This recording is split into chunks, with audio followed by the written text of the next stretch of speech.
शाहिद मुख्तार। शाहिद भाई कहाँ कहाँ यहाँ घूम रहे हैं आप? बस देख के भीड़ रुक गए। अच्छा, क्या स्थिति है चुनाव की? 400 पार? नहीं नहीं, 400 पार है, नो डाउट। क्योंकि मऊ का जो डेवलपमेंट का मैटर है, हाँ, वो डेवलपमेंट अब दो मंत्री लग गए हैं, तो डेवलपमेंट ऑलरेडी होना ही होना है। अच्छा, और पहले से ये खाका तैयार कर लिया AK शर्मा जी ने भी।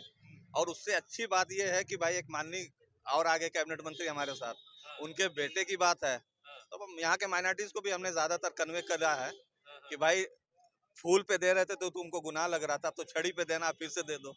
हाँ, हाँ, इसके पहले भी दिए हो, अब भी दे दो। हाँ, हाँ, तो कुछ लोग ऑब्लाइज हो रहे हैं, क्योंकि हमने देखा, हमने समझा इसलिए दिया है कि वो सिर्फ डेवलपमेंट की बात करो, कौन क्या है क्या नहीं है ये हम नहीं जानते। हाँ, इस सरकार में जितना काम है सब दिख रहा है, हाँ, बाकी सरकार में कराया है वो थोड़ा दिख रहा था, हाँ, यहाँ बहुत दिख रहा है। हाँ, हाँ, और कोई रहेगी बात मऊ शहर की बात, हाँ, मऊ शहर में भाई ये बुनकरों का शहर है, हाँ, यहाँ बिजनेस डिस्टर्ब है, लोगों ने ये बताया हमको, हाँ, बिजली में डिस्टरबेंस है। हाँ, तो हमने ये कहा कि भाई जब अपना प्रतिनिधि होगा तभी तो हो पाएगा। आज तक सब मतलब हम लोग के लिए बैड लक है कि जिसको जिता रहे थे वो जेल चला जा रहा था। हाँ, जिसको वोट दिए वो जेल गया। तो डेवलपमेंट की तो कोई बात ही नहीं हुई है, कल्पनाथ राय के बाद से आज तक किसी ने कोई डेवलपमेंट की बात ही नहीं हुई। अब जो जाके माननीय मंत्री जी आए हैं AK शर्मा साहब, माननीय जो है हमारे ओम प्रकाश राजभर जी हैं, तो ये लोग मिलके डेवलपमेंट की जो खाका तैयार कर रहे हैं शहर के लिए, उसके लिए हर हाल में जिताना ही जिताना है अरविंद राजभर जी को। रोजगार की बहुत चर्चा हो रही है, रोजगार कम है क्या है? नहीं, कैसे अगर आप लोग इस पे नहीं, रोजगार देखिए, रोजगार हमेशा मुद्दा रहा है, हाँ, रोजगार हमेशा मुद्दा रहा है। हाँ, लेकिन अगर यहाँ बेरोजगारी का बहुत बड़ा मैटर है, तो इतनी ज्यादा गाड़ियां दिख रही है, हम तो बहुत दिन बाद आए मऊ, हाँ, लेकिन हम भीड़ देख के समझ में ये आ रहा है कि यहाँ तो गाड़ियां इतनी बिक गई है, हाँ, तो फिर वहाँ कहाँ से गरीबी है, कहाँ से बेरोजगारी है? हर घर में तो गाड़ी दिख रही है इस वक्त। हाँ, तो ये तो एक इशू बना दिया गया जबरदस्ती का। अच्छा, ठीक है, हाँ, यहाँ पे सिर्फ जो है दिक्कत इस बात की बच्चों की कि भाई जिस ट्रेड से वो पढ़ के जा रहे हैं उससे संबंधित उनको रोजगार नहीं उपलब्ध हो पा रहा है। तो बच्चे जाएं, बहुत सी गवर्नमेंट की स्कीमें हैं, हाँ, जिसमें आप जब चाहें जो जो योजनाओं के तहत आप लाभ ले लीजिए सरकार से ना।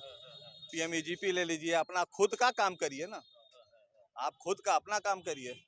आप सरकार के बदौलत तो पढ़ाई कर नहीं रहे हैं, क्या समझे? सरकार के पास जितनी वैकेंसीज है वो अपने टाइम टू टाइम निकाल रही है, उसमें बस ये है कि भाई आप अगर उसमें बैठ रहे हैं तो आप काम करिए, नहीं तो बाकी तो सब आप खुद भी करना सीखिए ना। अच्छा, यहाँ पे मंत्री इतने आप लोगों ने दे दिए, आप लोगों के मंत्री हो गए, फिर भी आप शिक्षा के मामले में पीछे हैं। इंजीनियरिंग कॉलेज नहीं है, मेडिकल कॉलेज नहीं, मेडिकल कॉलेज अभी PPP मॉडल पे मतलब वो अनुबंधित हुआ है, उसमें भी बहुत सारे लोचा हैं।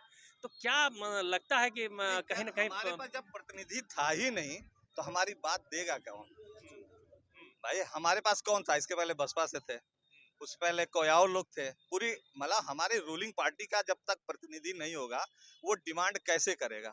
सीधी बात। 2014 थी वहाँ जो 2014 से 2019 तक इनकी पार्टी की सांसद रहे हैं।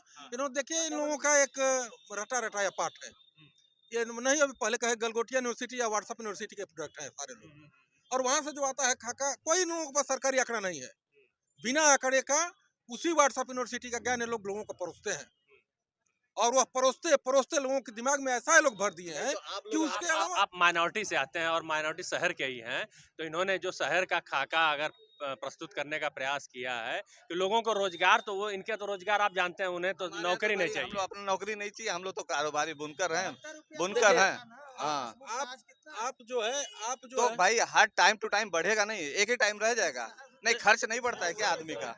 खर्च नहीं बढ़ेगा। देखिए इनका ये पूछना है, आपने 72 रुपए पे आपने कमेंट नहीं, सुनिए सर, मैं वही बात कर रहा हूँ। अरे मैं मेरी भी बात सुन लीजिए। 72 रुपया सपा की सरकार में बुनकर के लिए पासबुक बना है। आज एक लूम के पीछे 600 रुपया आ रहा है, एक लूम के पीछे। घर की बिजली अलग है। नहीं, मैं एक बुनकर से मिला था, उन्होंने 400 बताया है। जो हम मान लीजिए 400 ही, आपकी ही बात मान लेते हैं। अगर वो 3 आज जितने, मैं तो आप ही के बीच में हम लोग भी रहते हैं, जाते हैं, तो जितना आज बुनकर परेशान है, जितना जो उनको देता है साड़ी बुनने के लिए, आज ऐसे ऐसे लोग मिलते हैं कि जो 10 दिन से उनको महाजन ने उनको दिया ही नहीं है बुनने के लिए। इतनी मंदी है आपके व्यापार में। बुनकर परेशान है, मंदी देखिए देखिए बुनकर की जो बेसिक चीजें हमसे पूछिए। यहाँ के लोग कहते हैं कि ये पावरलूम जुगाड़ लूम है। आप न हैंडलूम के हुए न पावरलूम के हुए, आप बताइए ना कि मैं पावरलूम का आदमी हूँ। तो सरकार की योजनाएं हैं, उस पे आप योजना ले लीजिए, आप लाभ लीजिए ना सरकार का।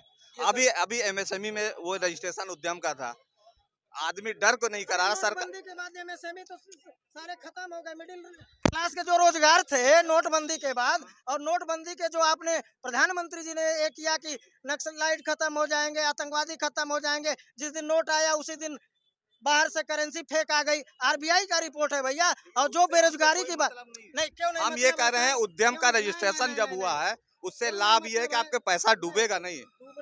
आप सिस्टम ये डाटा पे बात कर रहे हैं आप, एक काम करिए, आप डाटा पे बात कर रहे हैं। बेरोजगारी की बात सिस्टम में केवल जो आप सिस्टम में आइए, आपको ये पता चल जाएगा। व्यक्ति भारत का सिस्टमेटिक है, कोई बिना सिस्टम का नहीं है यहाँ। बुनकर की बात कर रहा मैं भी हूँ, बात यहाँ कर वो रहा हूँ। जुगाड़ लूम कह के चला रहे हैं, गवर्नमेंट बेनिफिट नहीं दे पा रहे हैं। 72 रुपया में वो लूम चलाता था अपना। हम लोग भी तो वो किसान के पावरलूम बेटे था? हैं। नहीं, वो जानते हैं पावरलूम था। किसानों की हालत क्या है? किसानों की हालत आप बुनकर पे बात कर रहे हैं, आप बुनकर मैं भी किसान का बेटा नहीं। आप बुनकर बुनकर की बात कर रहे हैं। आप बुनकर के आपने 72 रुपए पे उठाया, तो इन्होंने कहा कि हमेशा 72 रुपए ही रहेगा। ठीक है, बढ़ेगा बढ़ेगा, मैं कहाँ कह रहा बढ़ हूँ गया। बढ़ेगा।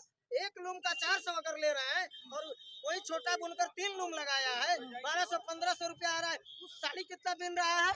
साड़ी कहाँ आप ही बता दीजिए कितना बिन रहा है। कहाँ साड़ी बिक रही है? देखिए सिंथेटिक साड़ी यहाँ की डिमांड नहीं है। देखिए। जब वो बेसिक अपने पुराने देखिए, काटन पे आ अभी जाएंगे। बड़े बात हाँ, पटुता से आपने कह हाँ। दिया कि यहाँ कोई हमारा नुमाइंदा नहीं था। आपके डबल इंजन की सरकार थी। हरिनारायण राजभर जी 2014 में यहाँ सांसद बने थे कि नहीं बने थे?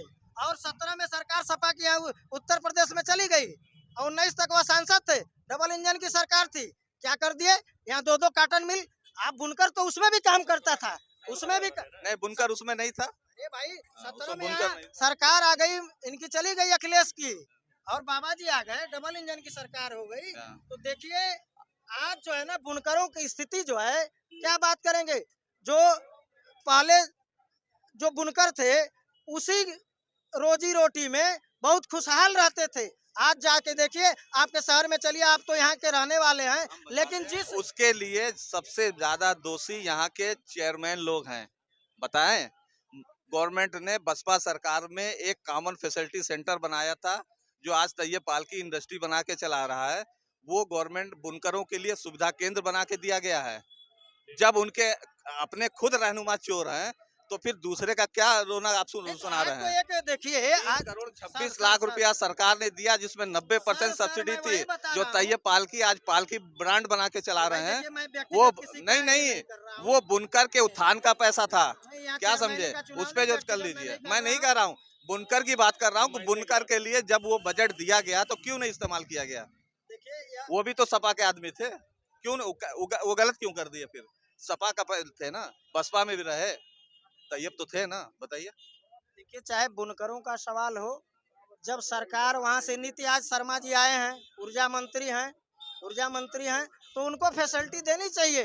जो पासबुक था दे रहे हैं ना, बिल्कुल पासबुक था, उन्हीं की देन है ना। कितना सुनवाई करने के बाद एक मिनिमम पे आया।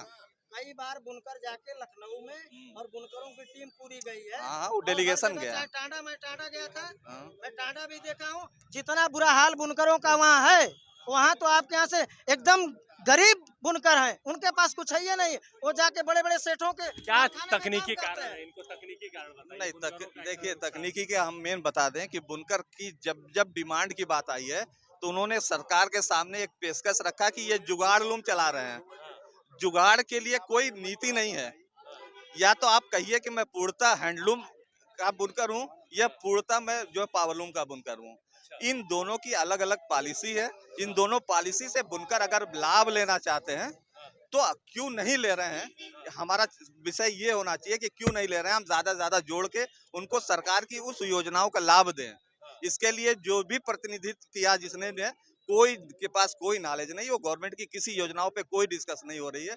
वो सिर्फ एक भाषा है इनको परेशान करने का कि भैया जुगाड़ लूम है। मऊ कोई जुगाड़ लूम या पावर लूम इंडस्ट्रीज है। और जैसे एक जुगाड़ गाड़ी होती है जिसका हाँ, कोई रजिस्ट्रेशन नहीं होता, जिसपे बस, बस। जो इंजन ये से बना के करके बना आज दिया तक जाता था। गुमराह किया गया है। हर सरकारों में यही गुमराह है अच्छा, कि ये जुगाड़ है, जुगाड़ के लिए पॉलिसी ये कॉटेज इंडस्ट्री में डाल दिया जाए। ये कॉटेज का मैटर ही नहीं है, सीधे पावर लूम है, अच्छा सीधे पावर लूम है। सीधे पावर लूम है। क्या इसके पीछे के लिए मतलब कौन लोग जिम्मेदार है? पिछली सरकार के साथ जो भी वार्ता चली है वो सब जुगाड़ लूम के नाम पे चली है। अच्छा, और हम बार बार ये शुरू ये से 72 रुपए जो दिया जाता था जुगाड़ लूम के लिए ये जाता। जुगाड़ लूम के लिए दिया गया है। हाँ। क्या समझे? हाँ हाँ, समझ रहे बस यही बात थी और